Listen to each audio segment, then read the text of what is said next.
Hello guys, good evening. Welcome back on my YouTube channel. Today we will start our next chapter of class 8th, that is chapter number 3, metal and non-metal. Okay, metal और non metal के बारे में आज हम start करने जा रहे हैं। तो मेटल क्या होती है? धातु, और नॉन मेटल दैट इज अधातु। ठीक है, तो इनके बारे में आज हम डिस्कस करेंगे। Now start. You have studied in previous classes that the material made up of the same kind of particle is known as the pure substance. तो आपने पिछली क्लासेस में ये पढ़ लिया था कि ऐसे जो पार्टिकल जो एक तरीके ऐसे सब्सटेंसेस जो एक तरीके के पार्टिकल से बने होते हैं उनको बोलते हैं प्योर सब्सटेंसेस। ठीक है, एक ही तरह के पार्टिकल उसमें इन्वॉल्व होते हैं तो उसको बोला जाता है pure substances. A sample of a given element और a given compound is a pure substance. तो जो आपके पास दिया होता कोई एलिमेंट है या फिर कोई कंपाउंड है वो प्योर सब्सटेंसेस होते हैं। This is because a given element और compound is made up of the atom और molecule of the same kind. ये क्यों होता है? क्योंकि जो आपके कोई भी एलिमेंट है या फिर कोई भी आपके पास कंपाउंड है उनके अंदर जितने भी मॉलिक्यूल या फिर एटम्स होते हैं वो एक तरीके के होते हैं। ठीक है, different elements compound differ from each other in their physical and chemical properties. तो अलग अलग तरीके के जितने भी एलिमेंट होते हैं, कंपाउंड होते हैं, वो एक दूसरे से फिजिकल और केमिकल प्रॉपर्टीज़ में वेरी करते हैं। ठीक है, और उनके एटम और मॉलिक्यूल वो भी डिफरेंट होते हैं। ओके, नेक्स्ट है क्लासिफिकेशन ऑफ एलिमेंट। तो एलिमेंट को हम कैसे क्लासीफाई करेंगे?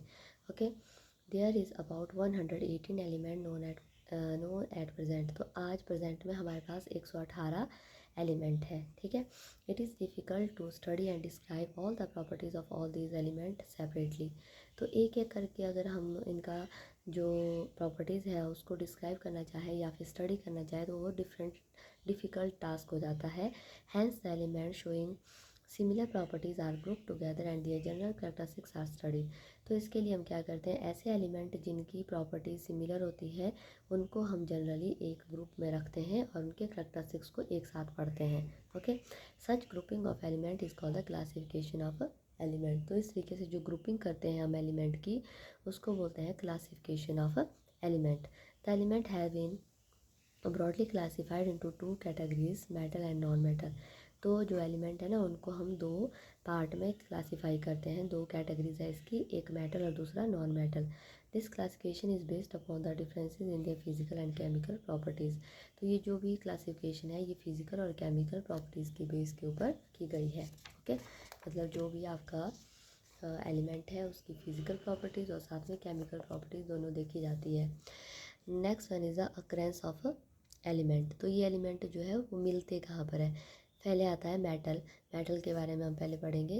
Metal exist in abundance in the earth crust. तो ये दोनों चीज़ें बेसिकली अर्थ क्रस्ट में ही होती है।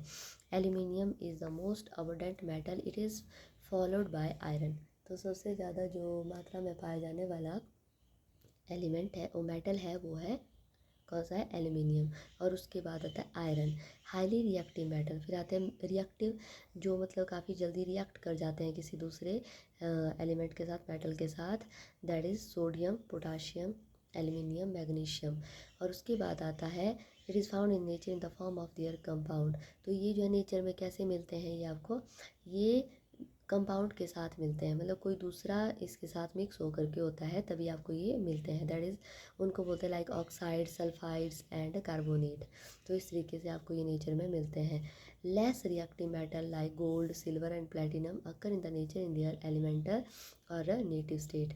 तो कम रिएक्टिव जो मेटल है वो है गोल्ड, सिल्वर और प्लेटिनम, और ये आपको नेटिव स्टेट जैसे आपको होते हैं मिलते हैं, जैसे सोना आपने देखा होगा उस स्टेट में ही मिलता है। Okay, next one is the non metal. It is found in their free state in the atmosphere. तो ये फ्री स्टेट में होता है, किसी के साथ ये बंधे हुए नहीं होते, बाउंड नहीं होते हैं। Oxygen and nitrogen are two well known example of such non metal. तो ऑक्सीजन है और नाइट्रोजन है, दोनों जो है नॉन मेटल है, ये फ्री स्टेट में मिलती है। Several non metal exist in nature in the form of their compound like oxide and nitrate. तो बहुत सारे ऐसे नॉन मेटल भी है नेचर में जो कि दूसरे कंपाउंड के साथ होते हैं जिसमें ऑक्साइड और नाइट्रेट आते हैं। Sulphur exist in the free state as well as the combined state. तो सल्फर एक ऐसा नॉन मेटल है जो फ्री स्टेट में भी मिलता है और कंबाइंड स्टेट में भी मिलता है। अगर कंबाइंड होगा तो उसको सल्फाइड और फिर सल्फेट बोलेंगे। Carbon exist in its native state as diamond, graphite and fullerene. तो जो कार्बन है वो भी नेटिव स्टेट में मिलता है, जैसे डायमंड है। डायमंड क्या है? कार्बन है बेसिकली, ग्रेफाइट है और Florence. It also exist in the form of its compound like carbon dioxide, carbonate and bicarbonate. तो ये कंपाउंड के साथ भी मिलता है। तो कंपाउंड के साथ मिलेगा तो कार्बन डाइऑक्साइड होगा, कार्बोनेट होंगे और बाइकार्बोनेट्स होंगे। ठीक है, तो ये था मेटल और नॉन मेटल के बारे में। Next one is a mineral and ores. Mineral क्या होते हैं और ओर्स क्या होते हैं? तो मिनरल क्या है? It is naturally occurring inorganic substance found deep under the surface of the earth. तो ये भी नेचुरल अकरिंग है, नेचर में ही होते हैं और ये इनऑर्गेनिक सब्सटेंसेस है। ठीक है, ऑर्गेनिक होते हैं जो आपकी बेसिकली लिविंग थिंग्स से बने होते हैं। ठीक है, ये इनऑर्गेनिक सब्सटेंसेस है जो बहुत ही अंदर होते हैं अर्थ के। And ore is a mineral from which one or more metal can be extracted. तो ओर क्या होता है? एक तरीके का ये मिनरल ही है, पर इसमें जो है एक या एक से ज़्यादा मेटल प्रेजेंट होते हैं। ठीक है, मतलब इस ओर से आप एक से ज़्यादा मेटल या नॉन मेटल जो है निकाल सकते हैं। एक्सेप्टेड प्रॉफिटेबल, जितना आपको प्रॉफिट देखने के हिसाब से।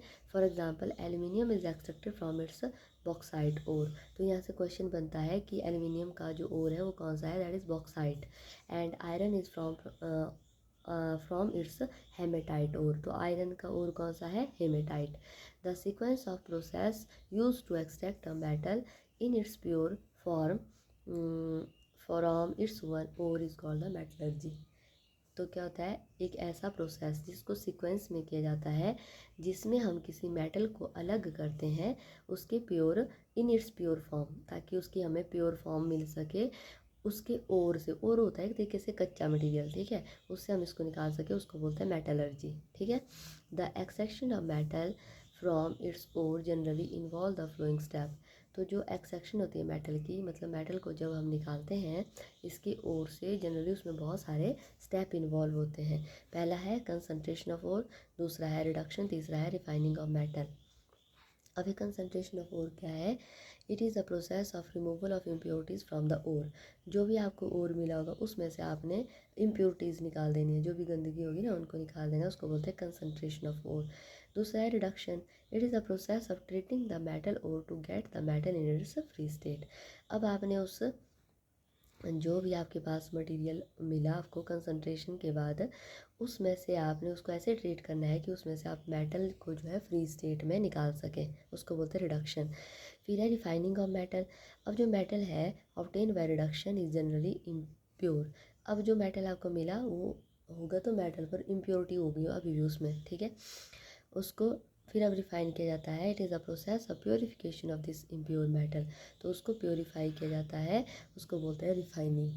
Okay, let us now study and compare the physical and chemical properties of metal and non metal. तो फिजिकल प्रॉपर्टीज़ के बारे में और केमिकल प्रॉपर्टीज़ के बारे में हम इनके पढ़ेंगे वन बाय वन। ठीक है, पहले है physical properties. First one is the physical state. All metal except mercury. Mercury जो होती है which is liquid in state. Mercury देखिए आपने कहाँ पर होती है? थर्मामीटर देखा होगा, उसके अंदर जो ऊपर नीचे जाती है चमकीली जैसी लाइन ना, वो मरकरी होती है। ठीक है, all the metal except mercury which is liquid is solid at room temperature I. तो जितने भी मेटल होते हैं ना बेसिकली वो सॉलिड होता है रूम टेम्परेचर पर जो मरकरी है ना वो भी एक मेटल है पर वो लिक्विड होता है, एक्सेप्शन है ये। ठीक है, iron, copper, aluminium, gold, silver, ये सारे के सारे एग्जाम्पल है मेटल के जो कि सॉलिड स्टेट में मिलते हैं आपको। ठीक है, दूसरा है non metal. Non metal at room temperature में एग्जिस्ट इन सॉलिड, लिक्विड और गैसियस। तो नॉन मेटल जो है आपको सॉलिड में भी मिल सकते हैं, लिक्विड में मिल सकते हैं, गैसियस स्टेट में मिल सकते हैं। Carbon, sulphur, phosphorus, iodine, these are few example of non metal which exist in solid state. तो ये सॉलिड स्टेट में मिलते हैं। कौन कौन से? Carbon, sulphur, phosphorus, iodine.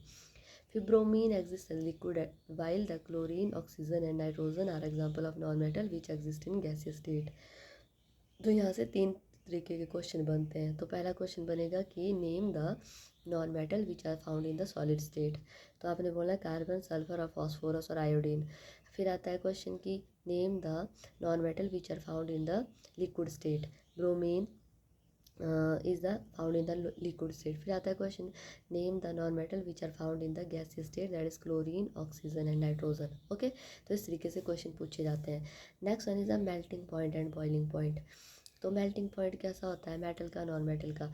Metal generally have high melting as well as boiling point. मतलब आपको काफ़ी ज़्यादा टेम्परेचर देना पड़ता है किसी भी मेटल को आपने मेल्ट करना हो या फिर बॉयल करना हो। For example melting point of iron, तो आयरन का कितना होता है 1536 degree Celsius and it's boiling point is 3000 degree Celsius. तो अगर आपने इसको पिघलाना है तो इसको आपको इतना टेम्परेचर देना पड़ेगा। अगर आपने इसको बॉयल कराना है तो आपको उसको 3000 डिग्री सेल्सियस टेम्परेचर देना पड़ेगा। Okay, some metal however have an exceptionally low melting point. तो कई मेटल ऐसे भी होते हैं, एक्सेप्शन सब जगह होता है, ठीक है, मतलब कोई ना कोई चीज़ बीच में ऐसी आती है जो थोड़ा सा डिफरेंट होती है उससे। एक्सेप्शन में आपका आता है इसमें आपके सीजियम, एक ऐसा मेटल है जो कि 28.7 डिग्री सेल्सियस के ऊपर भी जो है मेल्ट हो जाता है। मतलब अगर आप अपनी हथेली पर उसको रखते हैं तो ये मेल्ट हो जाएगा। आपके बॉडी का टेम्परेचर कितना है 37 डिग्री सेल्सियस, ठीक है, तो इसका टेम्परेचर है melting point 28.7 degree Celsius. Okay, ये क्वेश्चन आता है कि name the metal which is melt on the human palm, ठीक है, हथेली पे कौन सा मेटल जो है मेल्ट हो जाता है, तो ये आता है सीजियम। नेक्स्ट है non metal generally have the low melting as well as boiling point. तो जो आपके नॉन मेटल है उनमें लो मेल्टिंग और बॉइलिंग पॉइंट लो होता है। For example melting point of sulphur is 190 degree Celsius whereas the exception in non metal is also. तो इसमें भी एक्सेप्शन है। तो इसमें जैसे डायमंड है, डायमंड एक नॉन मेटल है पर इसका टेम्परेचर देखो कितना हाई होता है, मेल्टिंग पॉइंट 3723 मतलब 3723 डिग्री सेल्सियस इसका मेल्टिंग पॉइंट होता है, जो कि बहुत ज़्यादा है। Okay, next one is the density. Density का मतलब संघनता, कितना संघन है जो मेटल है, non metal. Metal generally have the high density, तो मेटल के पास ज़्यादातर हाई डेंसिटी होती है। Non metal generally have the low density, तो नॉन मेटल जो है लो डेंसिटी के साथ मिलते हैं। However there is some exception, sodium and potassium which are metals have को लो डेंसिटी। तो सोडियम और पोटाशियम जो है तो ये मेटल पर इनमें लो डेंसिटी है और density value less than that of water, तो वाटर से भी कम डेंसिटी होती है इनकी, ठीक है। फिर आता है हार्डनेस। हार्डनेस का मतलब होता है वो कितने हार्ड है, मतलब जैसे आप उनका बॉन्ड तोड़ना चाहे तो किस तरीके से इनको तोड़ सकते हैं। Metal are very hard, mostly metal are very hard, they are withstand quite high pressure without getting distorted. मतलब अगर आप उनको हाई प्रेशर भी देते हैं फिर भी वो टूटते नहीं है, ठीक है। And non metal are generally not hard, तो नॉन मेटल हार्ड नहीं होते हैं। They are brittle and easily break into pieces when hammer. तो इनको अगर आप हैमर से तोड़ते हैं तो ये एकदम से पीसीज पीसीज में कन्वर्ट हो जाते हैं, ठीक है। Again they are the some exception, sodium and potassium are the metal but they have very soft. तो यहाँ पे भी एक्सेप्शन है, सोडियम और पोटाशियम क्या है, ऐसे मेटल है जो बहुत सॉफ्ट होते हैं, इनको आप इजीली नाइफ और रोजर ब्लेड से कट कर सकते हैं, ठीक है। And on the other hand diamond is non metal which is form of carbon is the hardest substance known. तो सबसे हार्डेस्ट होता है कार्बन जो कि एक नॉन मेटल है, ठीक है। तो यहाँ तक हमने इस क्लास में कर लिया, इससे आगे जो टॉपिक है वो हम नेक्स्ट क्लास में करेंगे। ओके, अगर आपको मेरी वीडियो समझ आती है तो please like share and subscribe my channel. Thank you so much.